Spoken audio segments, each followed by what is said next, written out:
Mainly, we are a digital music distributor, and we are very technologically driven.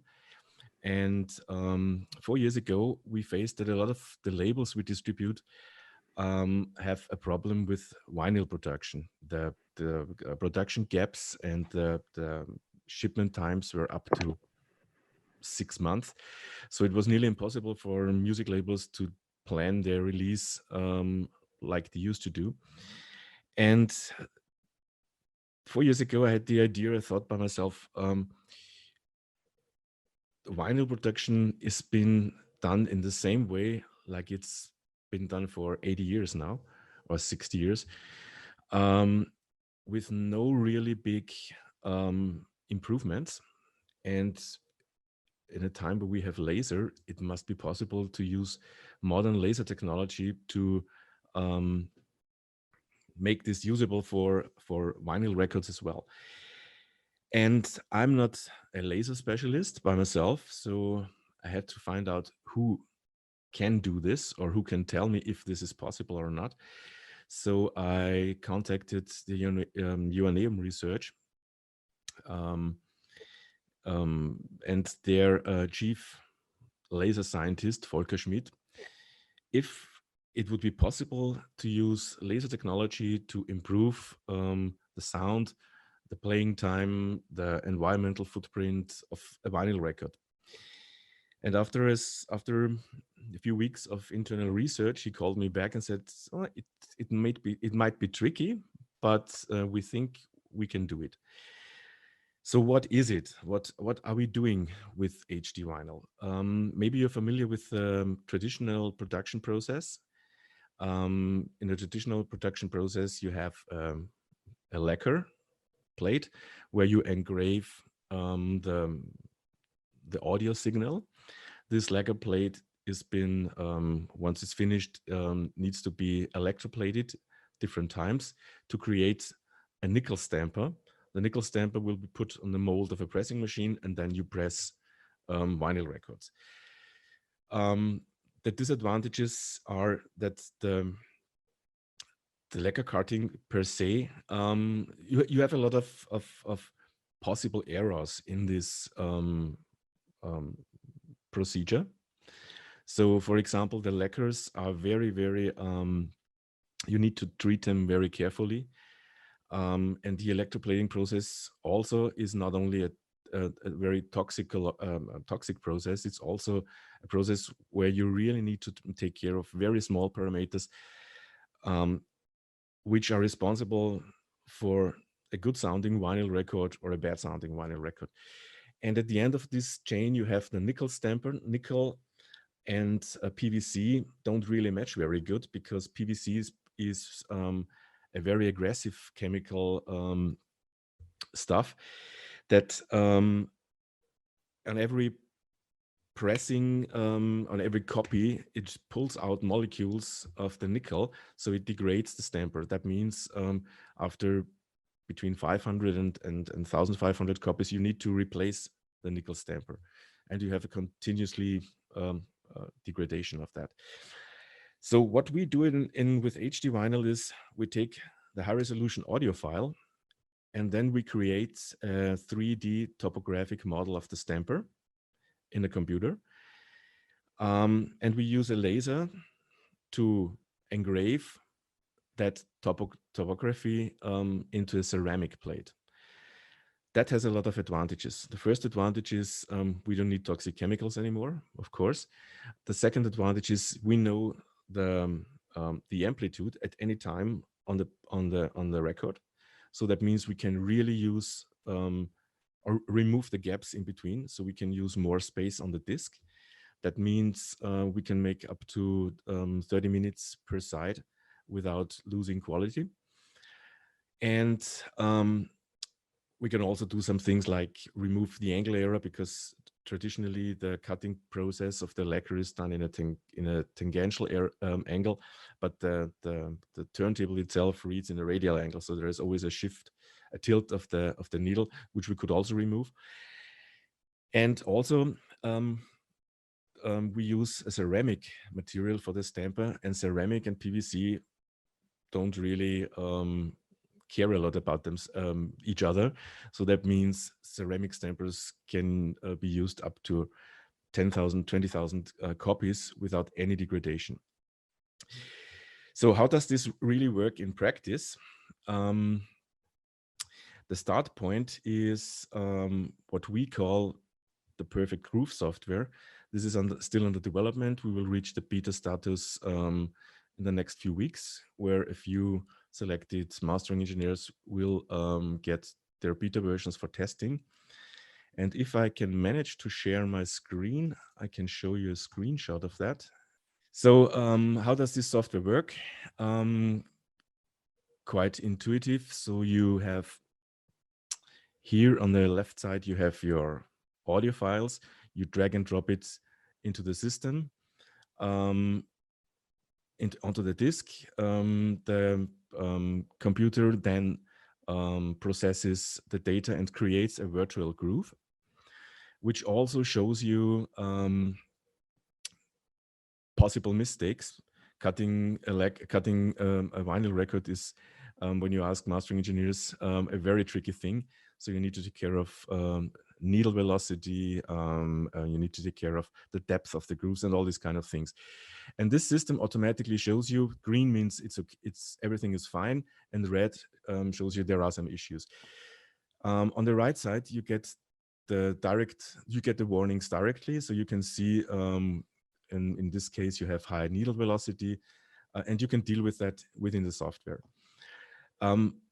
The software generates your virtual groove, but it also includes a virtual needle that plays back the groove. So that means you can hear what you are cutting. This is a screenshot. I also have a small video of how that works. Someone familiar with a cutting lathe will immediately recognize what this is about. So let's see. So here you see in real time the grooves, and the red point is the needle. In this case, you don't hear the sound. Maybe that's. Do you hear the sound? No, we don't hear the sound, Günther. Now. Yes, now we hear it.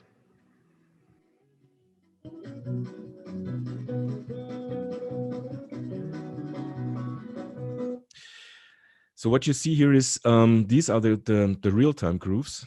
So when you look onto a lacquer while cutting on a cutting lathe, on a real physical cutting lathe, you will have the same view through a microscope. You can check it. You can take a look at each and every groove, and you can also take and go directly to points where the system tells you there might be an issue.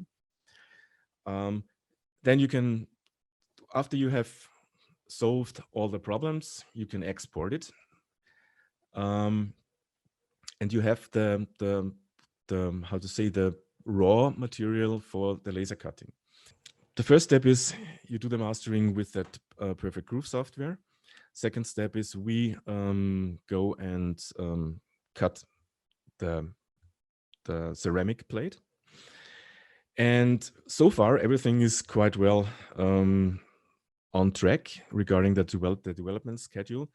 The third part, which we're dealing right now, is that we also have to create molds where you can attach the stamper on, because the nickel stamper itself is bent over the rim and attached with a ring, which you cannot do with a ceramic material. It would break. So we are now developing specific molds where you can attach the ceramic stamper via vacuum. This will take, I would say, another 2 or 3 months. We're in the middle of that development. So when you ask me for the when will it come to the market, I would say that it will be autumn this year. What are the big advantages when you compare HD vinyl to traditional vinyl? As you can imagine, when you saw how this is being produced, we have a lot of advantages over the physical analog cutting lathe. The first big advantage is, as already mentioned, we can use the space of the disc much better than it can be done with a traditional process. Second, as I also mentioned, the environmental footprint is much better on our side than it's on the traditional, because we don't need electroplating anymore. But there is also, regarding the sound, there is a lot of benefit. A traditional cutting lathe has a problem that it overheats when you put when you have too many high frequencies in your audio signal. That means you need to cool the cutting head, but this also limits. Even if you cool the cutting head, you're limited to, let's say, maybe 12, 15 kilohertz on the outer side of the disc. The laser itself doesn't care about that. So we can cut, theoretically, we can cut frequencies up to 100 kilohertz and even more, as long as the physical resolution allows that. So the audio quality of HD vinyl will be much better than compared to traditional vinyl. We also don't face the problem with the stamper degradation. So when you buy, for vinyl collectors, a very important argument, when you buy vinyl records for your collection, you never know, did you get the first copy of a new stamper, or did you get the last copy of an old stamper? And there is a difference in sound. That quality gap isn't there with HD vinyl anymore, because the ceramic stamper doesn't have any degradation. Yeah, that's more or less, in a very short way, explained what we are doing with HD vinyl. I hope I left no questions. If there are some questions, feel free to ask. Now, what I really find interesting with your new technology is that it kind of combines the best worlds of digital and analog in a way, because you start with a digital master, right? And you start with a high resolution digital file. Can you elaborate a little bit on sort of the philosophical underpinnings of that? Is this something that you were aiming for specifically, to marry sort of best of both worlds? The main goal was to do something that is much better than the existing technology. So whatever would be necessary to achieve that is something we will do. So the main goal is to create a media that is really outstanding in sound quality, because as we all know, a lot of people out there, especially vinyl buyers, they really take a lot of care about the quality of their sound. There are two big reasons why people are buying vinyl. One is the sound, and the second one is the collectability. So those are the two reasons why people are buying vinyl records. And the collectability is there anyway. But if you have technology in place, maybe I should even go a little bit deeper into that. Maybe you've heard about the Vinyl Alliance. We founded a few months ago. The idea of the Vinyl Alliance was to put the entire supply chain of vinyl records onto one table and discuss a lot of things which you necessarily normally not do. In the past, you had an association like IFPI, which contains all the content owners. You had an association like AES, where all the mastering engineers were organized. But if you want to do something new technology-wise, you need all those guys on one table. One example, Orderphone, and also Audio-Technica, two cartridge manufacturers, they already have cartridges in place that can play back up to 80 kilohertz. But there are no records there that could play back 80, that provides 80 kilohertz. So it doesn't really make a lot of sense for them to bring such kind of things to the market if there is no media you can use it for. And the Vinyl Alliance was especially founded for those kind of things, that we can push the limits much higher than we've done in the past. Don't forget, the technology depends on from which side you take a look at it, between 60 and 80 years old, or even older. And there hasn't been much improvement since then. Mm-hmm.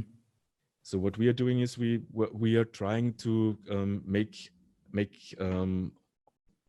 already available technology more usable for the joy of the people to get a better sound. Mm. And so I assume that you already have a lot of artists lined up who say like, okay, well, it's my interest to bring the highest quality to my fans. Is there a particular genre in which there's more interest than in other genres?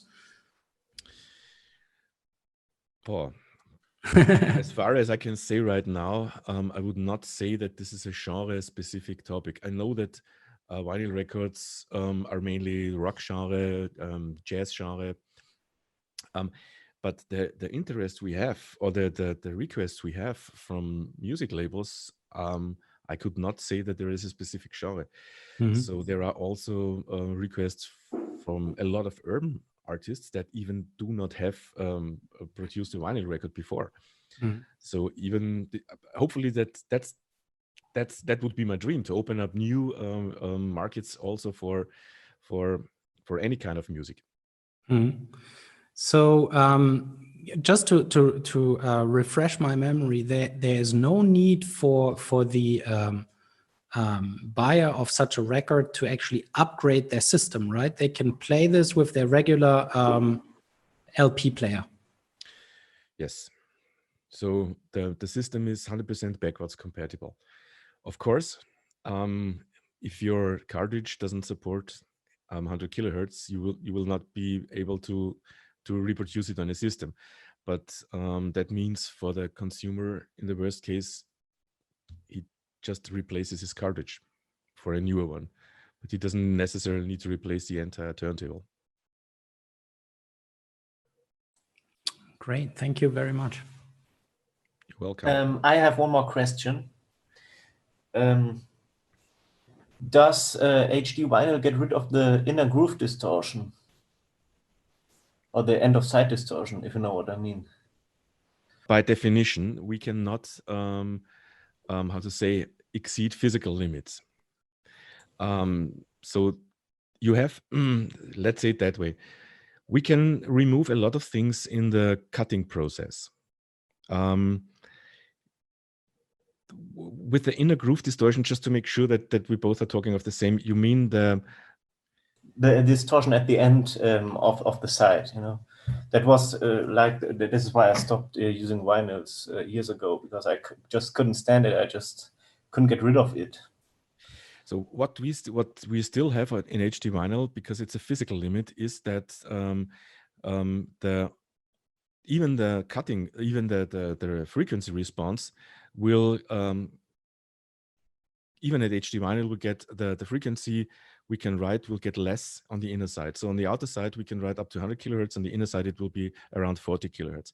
That's because it's a physical problem, because the way the needle makes in a specific time is much less on the inner side of the record than on the outer side. So you have more place for the information outside than you have inside. That's still that's a physical limit we cannot exceed, or we cannot change that, but we can push the limits on that, also on that specific problem, much more than it has been in the past. Oh, okay, thank you. How did you get to this idea so far? Because maybe you mentioned that, but it wasn't clear for me. We've always been very technologically driven. Also, the digital distribution we do is we try to solve a lot of problems with technology. And it was, I would say, maybe not coincidence, but there was a problem and I had the idea how to solve it. And then one step followed by the other. And it was a long journey to the point where we are right now. But it also was a lot of fun. It was the excitement about it was to enter completely new paths, because nobody has ever done this before. There is no experience on such kind of things. Nobody has done an analog record with laser before. And in the last 3 years, when we did all the development, you cannot imagine how many obstacles and problems we faced. And the fun on such a thing is always to solve that kind of things, to not give up, and to take it as a challenge, and to at the end of the day to win against all these obstacles, and at the end of the day to make something possible. Where I remember when we had the first press coverage, I received thousands of emails, and a lot of emails from people who are telling me, "Are you crazy? That's never gonna work." And those were people that really are very, very deep in vinyl business, also technology-wise. So they know what originally you would say they know what they are saying, but they were wrong. But that's precisely it, because they are so deep in that business, they can't see outside of their bubble. I agree. And honestly, with all the knowledge I have right now, I would not be sure if I would do the same thing again. It was really, as I said, it was a very, very steep and it was a tough ride. It was really a very, very tough ride. I just remembered when we were looking for funding, this was like a roller coaster ride. 3 times I had the funding people telling me, "Okay, we'll do this handshake and everything is clear." And at the end of the day, there was nothing. It was and also on the technology side, we really had to grow ourselves a lot. But also that's also the funny side on that thing. That's what really makes a lot of fun, because at the end of the day, we were right, and all those pessimistic voices from the background proved to be wrong. Yeah, well, that's the entrepreneur is doing stuff that, logically often, doesn't make sense. And you just go ahead, you do it. And of course, often you ask yourself, why did I get into this? But that's how progress is made. I think you're doing the right thing there. Yeah, thank you. Great. Julia, yes, sorry. No, I just want to ask, but do you think you reached everything you wanted to do in this kind of space you got into it?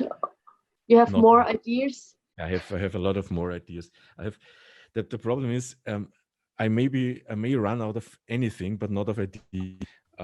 So also yeah, it's always the same. Just to remember the Vinyl Alliance. This was also an idea, a necessary idea. But how big is the chance that a small Austrian company calls out for the big players on the market and invite them? Which this was what happened in September last year. We invited all the big players on the vinyl market to Vienna to discuss the possibility of a Vinyl Alliance. And how big do you think is the chance that something like this is happening when somebody really unknown like Rebeat is suddenly asking Audio-Technica, Ordophone, Project, GC, MPO, Universal, Sony, and all those guys, please come to Vienna and let's talk about the Vinyl Alliance. The chance normally you would say is 0, nil. But whether you believe it or not, all of them came. All of them had been there, and so what I want to say is, if you want to do something and there isn't, and you can explain it why it's necessary, anything is possible. Now it's switched to a motivation training more than HD vinyl. But that's great. A lot of entrepreneurs out there. That's right. Günter, thank you so much for taking the time to being with us today. I know this is a big experiment, our conference, 2 rooms at the same time, Slack channel, and, just in this crazy environment right now. But I really, really wanted to have you here because not only is this an amazing technology, but also I wanted to show that Austria is a center of innovation in music. And that's something that out there in the world, the experts know, but I think it's very important to show it to a more general audience too. This country is not only known for, tourism and those things, but rather there's cutting edge technology being developed here, and you and your company are a prime example of that. So thank you very much for being with us. Thank you for the kind words. Yeah. Take care. Take care. Bye. Bye.